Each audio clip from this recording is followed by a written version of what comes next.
Между тем, республика поддержала идею Хабаровска о создании Ассоциации общественных палат Дальнего Востока. Более детально эту тему обсудят во время регионального форума активных граждан сообщества. Он пройдет с 19 по 20 апреля в Хабаровске.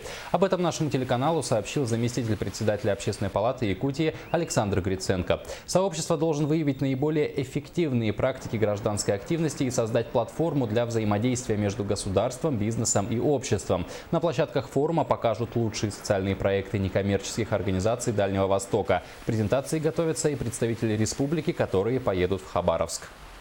Мы готовим представить на этом форуме несколько интересных проектов. Пока, конечно, мы их держим в секрете, у нас идет отбор этих проектов. Мы работаем с нашими некоммерческими организациями и сельскими, и городскими. Я думаю, что на следующей неделе мы уже определимся с теми проектами, которые мы уже будем представлять на форуме в Хабаровске. Напомним, в июле прошлого года в Якутске прошел 4-й из 9 форумов сообщества. Его участниками стали более 400 представителей НКО и гражданских активистов со всего Дальнего Востока.